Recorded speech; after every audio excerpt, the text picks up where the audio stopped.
ചോദിച്ചിരുന്നതുമാണ്. ഓക്കുപ്പൻസി സർട്ടിഫിക്കറ്റുമായി ബന്ധപ്പെട്ട ചില കാര്യങ്ങളാണ്. അതിൽ നമുക്ക് അറിയേണ്ട ചില പ്രധാനപ്പെട്ട വിവരങ്ങൾ ഈ എപ്പിസോഡിൽ ഉൾപ്പെടുത്തുന്നുണ്ട്. നിങ്ങൾ കാണുക, ബിൽഡിങ് നിർമ്മിച്ചു കൊണ്ടിരിക്കുന്ന ആളുകളെല്ലാം കാണുക.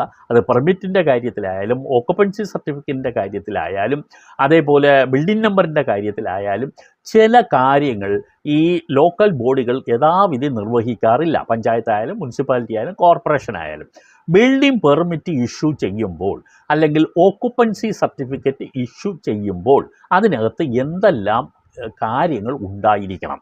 ലോക്കൽ ബോഡികൾ വീഴ്ച വരുത്തുന്നത് കൊണ്ട് പലപ്പോഴും വിമർശന വിധേയമായിട്ടുള്ള കാര്യമാണ്.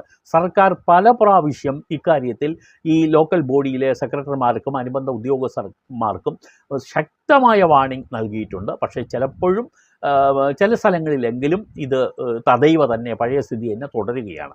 എന്നാലും നിങ്ങൾ അറിഞ്ഞിരിക്കുക, ബിൽഡിംഗ് പെർമിറ്റിൽ